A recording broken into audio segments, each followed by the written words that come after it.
Olá pessoal, aqui quem fala é o Bispo Wellington Carvalho. É um prazer de estarmos através desse vídeo, das redes sociais, para juntos aprendermos um com o outro, para juntos progredir e evoluir no conhecimento da palavra de Deus. Nesses últimos tempos, nós estamos vendo um ataque, maciço através das redes sociais, do YouTube, do TikTok. Voltou a modinha de perseguir os evangélicos. Em que sentido? No que tange respeito, a Anitta, ela acaba de perder mais de sei quantos mil seguidores, uma coisa assim, porque ela postou uma foto dela na religião dela e assim por diante, né? Aí culpam os evangélicos de intolerância religiosa, a intolerância religiosa. Eu quero dizer para esse pessoal que intolerância religiosa foi o que os evangélicos brasileiros passaram, viveram, sofreram no Brasil colônia e no Brasil império. E isso foi intolerância religiosa que nós evangélicos de várias denominações, de várias ramificações, passamos aqui no Brasil. Vamos falar do Brasil, sentido Brasil. Mas retornando, e você agora vê vários ataques, né? O pessoal na defensiva, o pessoal ali naquela defensiva, e fica esse pessoal na defensiva e vitimizando. Nós evangélicos, a diferença de nós evangélicos, é que a gente não fica se vitimizando. Eu falo por mim, pela nossa visão pentecostal, né? Nós não ficamos vitimizando. Está levando pancada, nós estamos crescendo. Está sendo perseguido, nós estamos crescendo. Nós propagamos aquilo que acreditamos. Não ficamos ali se vitimizando, dando de coitadinho. Quanto mais falam mal, mais a gente cresce, E daí a gente começa a ver debates, né, de pastores e mestre de quimbanda, quimbandeiro, e vai aquela coisa toda. Eu queria, meu amigo pastor, você que é um líder de uma igreja, está na liderança, um sacerdote eclesiástico, você que é evangélico, esse vídeo ele é direcionado a você. Preste bem atenção. Presente do Brasil. O período de maior perseguição se deu entre 1704 e 1767. Em 1713, foram sentenciados 66 colonos do Brasil e condenadas 31 mulheres, não por heresias, mas por terem o sangue judeu. O antissemitismo já era uma realidade sombria naquela época. Em 1714, 25 crentes foram sentenciados, dentre estas 11 mulheres.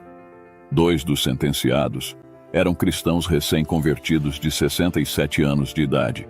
Um deles foi esfolado até ficar em carne viva.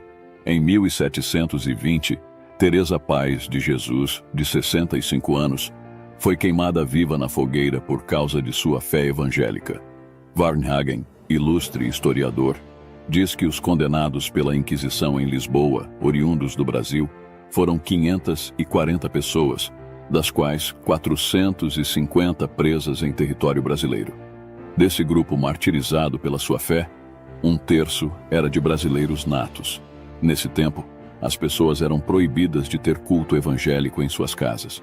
Aqueles que ousavam contrariar essa ordem eram mortos. Melhores dias raiaram no século XIX. Pelo Tratado de Comércio outorgado à Inglaterra em 1810 por Dom João VI, bem como pela Constituinte de 1823 e pela Carta Constitucional dada em 1824 por Dom Pedro I, ficou assegurada no Brasil a liberdade religiosa. Quero apresentar pela ordem cronológica as 8 primeiras igrejas que se estabeleceram no Brasil. Primeiro foi a Igreja Anglicana. Chegou ao Rio de Janeiro em 1819, com o reverendo Lord Strangford. A segunda foi a Igreja Metodista. Chegou ao Rio de Janeiro em 1836, com o reverendo Justin Spalding. Ele organizou na cidade uma animada congregação de 40 pessoas entre os colonos. Vieram depois o reverendo Daniel Kidder e o S.R. Murdy e sua esposa. Eles derramaram no Brasil grandes quantidades de Bíblias, Novos Testamentos e tratados religiosos. A terceira foi a Igreja Luterana Alemã.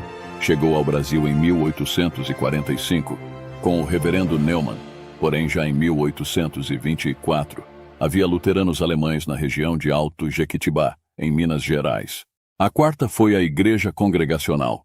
Chegou ao Rio de Janeiro em 1855, com o reverendo Robert Kelley e sua esposa, Sarah Poulton Kelley, grande compositora e autora de muitos hinos que cantamos ainda hoje.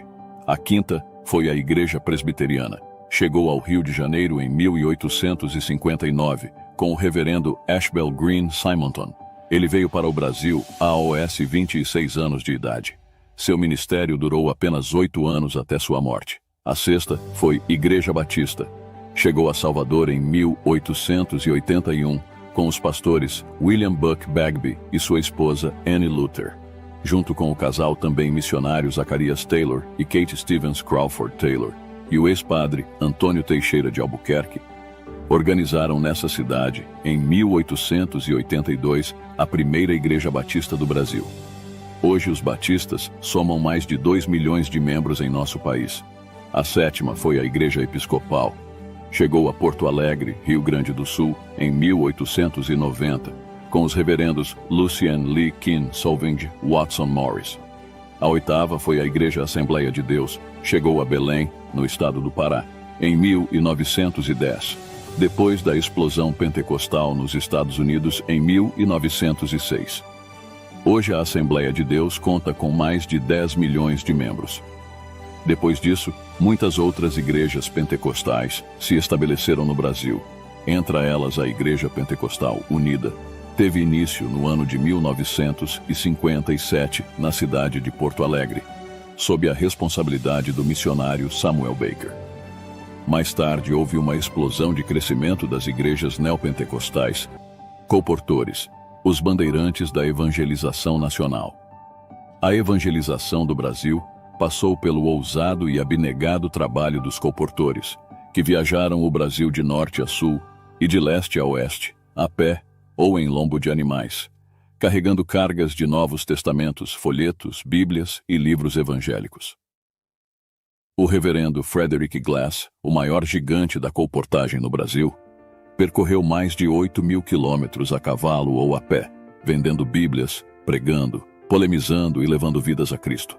Nessas viagens, esses bandeirantes da evangelização nacional sofreram emboscadas, tocaias e bárbaras perseguições. Até mesmo os capangas do rei do cangaço, Virgulino Ferreira, cognominado Lampião, foram abordados pelos colportores. Nessa empreitada de consequências eternas, os heróis de Deus jamais recuaram. Enfrentaram homens maus, feras, doenças, epidemias e adversidades de toda sorte para levar a palavra de Deus aos palácios e às choupanas, aos homens das metrópoles e aos caboclos do campo, deixando para trás um rastro luminoso de abundantes frutos e um exemplo a ser seguido. Perseguições aos protestantes.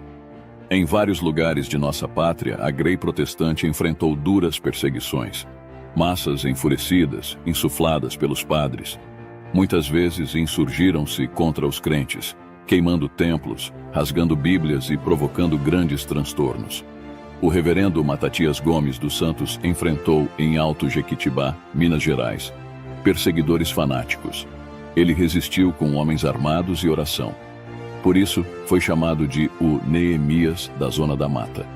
A Igreja Presbiteriana de Santa Margarida, Minas Gerais, recebeu uma chuva de pedras em procissão de desagrado, enquanto os crentes, reunidos em conferências evangelísticas, cantavam com entusiasmo. Chuvas de bênçãos teremos. Sim, é a promessa de Deus. A Igreja Presbiteriana de São José do Calçado, no estado do Espírito Santo, foi organizada em 10 de março de 1907 e incendiada por uma turba insuflada pelo padre Tomassi, 5 dias depois da inauguração.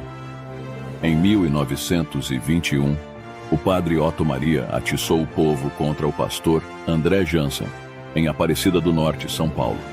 O pastor foi preso, enquanto o templo evangélico foi incendiado, com a cumplicidade das autoridades locais. Foram muitas e bárbaras as perseguições dos seguidores e capangas do famoso padre Cícero Romão Batista, de Juazeiro do Norte, no Ceará, causando estragos e baixas nas frentes evangélicas. Também o Frei Damião, na Paraíba, perseguiu com fúria os protestantes. Este é apenas um pequeno resumo da saga do povo evangélico nesta terra. Que possamos honrar nossos pais na fé e continuar hasteando o pendão real do Evangelho. A implantação da igreja evangélica neste país foi feita com oração, trabalho árduo, lágrimas, sangue e morte, cumprindo o que diz o Salmo 126, verso 6, que diz: "Quem sai andando e chorando enquanto semeia, voltará com júbilo, trazendo os seus feixes." Agora eu te pergunto, estamos nós, alvos do ardor missionário de outros povos, dispostos a investir agora para que outras nações não alcançadas sejam ganhas para Jesus? Desejo que Deus possa nos capacitar para que sejamos hoje instrumentos e cooperadores de Deus nesta empreitada de consequências eternas. Espero que você tenha aprendido sobre a história da Igreja Evangélica no Brasil. Tentei abordar aqui os principais fatos da história. Deixe seu comentário sobre o que você achou. Se você ainda não aceitou Jesus como seu Salvador, ainda dá tempo, arrependa-se. Ele pode mudar seu futuro, sua história. Ele pode tirar de você toda a tristeza, toda a solidão e te proporcionar o que você precisa. Entra no teu quarto, fecha a porta e fala com Deus, Ele vai te ouvir. Depois disso, procure uma igreja com boa reputação que esteja pautada na palavra de Deus e congregue com os irmãos para cumprir a unidade da fé e a edificação do corpo de Cristo. Se você gostou do vídeo, não esqueça de curtir e se inscrever no canal. Deus abençoe sua vida